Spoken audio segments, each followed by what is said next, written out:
Hi everyone, welcome to our session today. It's our first session on this AYO online video series. So I'm Jaren. And I'm Alexa, and we are your hosts for today. Thank you very much, Ambassador Barbara, Plinkert, and of course the whole team. The theme for this video series is Uncertainties of the Future, the Issues Faced by Youths in ASEAN. I'm sure many ASEAN youths are interested in this theme because of the very uncertain period that we are in at the moment. So before we start, let's hear from Sanjaya, the founder of AYO organization. Okay, so Sharon and Alexa, thank you so much. So first of all, I'd like to thanks to EU delegations to Singapore, headed by the Ambassador Barbara Plinkert, and of course, all the ASEAN youth viewers for your interest in ASEAN youth organizations, and thanks for watching us as well. So IO is a community of more than 400,000 young people in Southeast Asia with activities involved in three main focuses program, which is youth empowerment, social volunteerism, and the economic enhancements.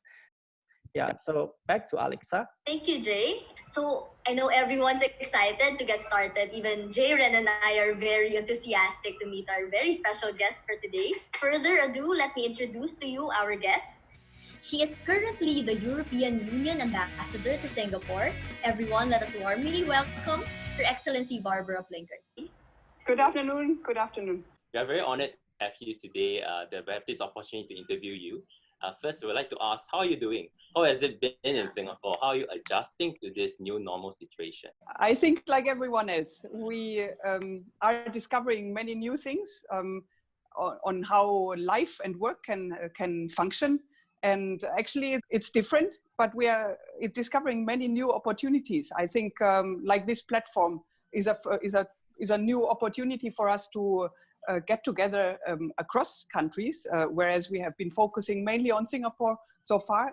Now it's much easier to get together on different platforms. So I think that's excellent. All right. So I heard that the 9th of May is Europe Day. So for our viewers, can you briefly explain today's importance to the European Union? Absolutely. But let me first of all thank you, the three of you, Jaren, Alexa, and Sanjaya, for giving me this opportunity. It's really great and a privilege to exchange with you across ASEAN on many topics. So thanks very much for this opportunity. So yes, Europe Day, we celebrate it every year on the 9th of May. And it's the day of the so-called Schuman Declaration, which is when the then French Foreign Minister Robert Schuman presented this declaration, which created the foundation of the European Union as it is today. This happened in 1950, so 70 years ago. And it really is an expression of the Union's core values of peace, unity, and solidarity. And I think especially in this year, these values become even more important as we struggle through a global crisis, and also in Europe we struggle through it. So these values become even more important. Speaking of EU, we'd like to know more about the EU-Singapore relations. Yes, we cooperate and exchange with Singapore on many topics, including global challenges. Lately, of course, this has been dominated by the coronavirus pandemic, where we also cooperate a lot. We have been sharing experiences and exchanging information on how we deal with this outbreak right from the beginning. And now we are also looking into cooperation on research and things like that. So the coronavirus pandemic is one topic. But beyond that, of course, we are also collaborating on a multitude of other topics. Of course, we also have our ASEAN and Singaporean youths watching this video, and I think they are very interested to know your activities targeted to the youth. Can you briefly describe some of them, Ambassador? Yes, to bring to your attention one particular activity that we do every year. This year it takes place on the 30th of September, which is our annual higher education fair, which is called Study in Europe. And I do hope that many young people across ASEAN will be able to participate in this Study in Europe in the collaboration with many member states who present education options across Europe to the young people here in Singapore. But now this time, since it's online, it can also be accessed by many people across ASEAN. And I hope to see many many people joining. Ambassador, can you also briefly describe about the how the EU is cooperating with Singapore and the broader ASEAN region about the matter on the climate crisis?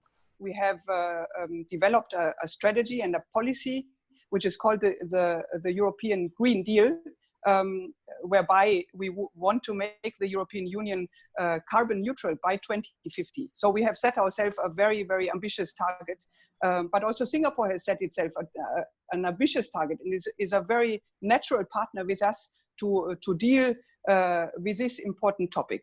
I'd like to ask you how the COVID-19 pandemic affected EU-Singapore collaboration. Actually, if anything, it has strengthened our collaboration, because we both feel on the EU side and Singapore side that we need to stand together in this crisis. And that's why from early on, as I said before, we have been collaborating, we have been exchanging information and best practices on how to tackle the crisis. You know, we are also expanding collaboration on issues such as research on related to COVID-19, and we are in the process of bringing researchers together from both sides, because this is the next big step that we need to take to develop, for example, a vaccine, and to tackle really from a research point of view this problem, so that we can all together overcome it. Right. Thank you for excellent responses, Ambassador. So this ends the first part of the interview. In the second part of the interview, we would like to know more about you and your insights on, how can we do this in a fun way. All right, are you ready? I'm not sure. Let's start on the easy one, right? The first word is COVID-19. International solidarity. European Union. Peace. All right, Singapore. Multiculturalism and multi-ethnicity. ASEAN. 10 countries. Sustainable development. Fighting climate change. How about social distancing?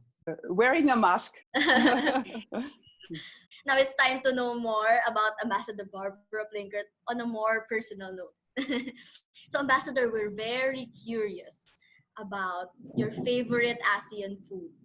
I love hawker centers in Singapore, and being able to go to hawker centers every day in Singapore, I don't have the need to choose. I can have something different every day, and Wow. I love that. The second question is quite related, but also different. Your favorite place in Singapore? Pulau Ubin, and now I ask Jaren to tell everyone what Pulau Ubin is. The other one is Mount Faber, actually, because you have nature, but you also have, from the top, you have an amazing view. So I love that. Ambassador, we would like to really thank you for your time to join us for today's interview. To wrap up today's interview, can you share a few words with our young ASEAN and Singaporean viewers? So how can we actually stay positive and hopeful despite this global pandemic? You have every reason to stay positive, because we will all bounce back if we stay together, if we tackle this challenge together, if we work together to tackle it and to overcome it, then we have all reason to be positive about it, because we are all learning new things during this pandemic about ourselves, about the way we live, about the way we work. Thank you very much for today, Her Excellency Barbara Plinkert, European Union Ambassador to Singapore. And of course, we'd like to thank our audience for tuning in with us. We have more insightful videos in store for you for our next releases. So keep safe and healthy, stay strong and positive, and see you next time. Again, this is Alexa. And this is Jaren. Have a wonderful day ahead. Thank you. Thank you again, Ambassador. Thank you.